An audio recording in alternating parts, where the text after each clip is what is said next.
काय झालं ग मुक्ते? निवृत्ती दादाने कधी नव्हे ते मांडे खायची इच्छा केली आणि मी त्यांची ती देखील इच्छा पूर्ण करू शकत नाही. का? काय झालं? विसोबा काकांनी मला फुटकं खापर देखील मिळू दिलं नाही. हकलून लावलं. भिकाऱ्यांना मांड्याचे कसले डोहाळे म्हणून अपमान केला.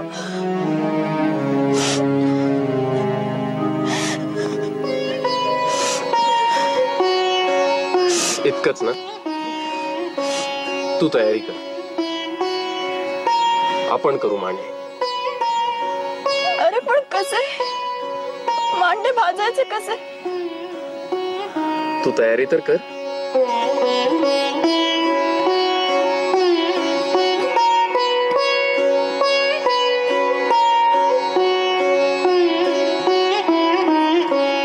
शास्त्री बुवा, अहो ही संन्याशाची पोरे पण डोहाळे मांडे खाण्याचे. त्या मुक्तेला एक खापर मिळू दिलं नाही मी. बघतोच ना कशी मांडे भाजते ते. शोभा, तुम्ही म्हणताय ते योग्य हो, पण एक गोष्ट तुमच्या कानावर आली का? काय ती? पैठणला म्हणे रेड्यामुखी वेद म्हणवले यांनी. छे हो, अफवा हो, निव्वळ अफवा. पण काही म्हणा शास्त्री बुवा, या पोरांना आळंदी बाहेर हाकलून दिले पाहिजे. बरोबर आहे हो, पण ही कारटी ऐकणार यातली नव्हे. अहो कलेवराला स्पर्शू नये असे शास्त्र सांगते. बरोबर? हा बरोबर. आपण फडागणी देण्याआधी ते उचलूनच घराबाहेर काढावे लागते. तेव्हा आत्ता हात विटळले तरी चालते, पण ह्या पोरांना आळंदी बाहेर काढून लावले पाहिजे.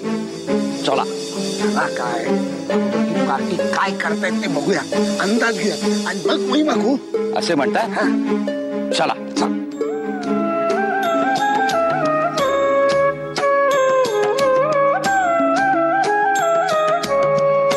मुक्ते, मांडे फारच छान झालेत. याचं सगळं श्रेय ज्ञान दादाला. हा इतका सुंदर तवा मिळालाय म्हणूनच ते रुचकर झाले. विशोबा, काय बघतोय मी? अहो ज्ञानदेवाच्या पाठीचा तवा करून मुक्ता मांडे वाजतीये. आश्चर्यच आहे.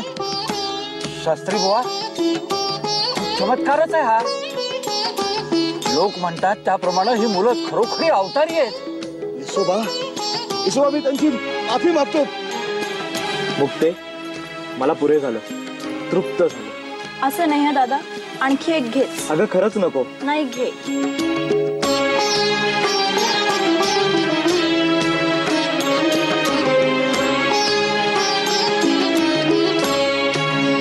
हा कोणाला खेचर? सर परता खेचरा. क्षमा असावी ज्ञानमाऊली, चूक झाली तुम्हाला ओळखण्यात. चुकलो मी. क्षमा, क्षमा असावी.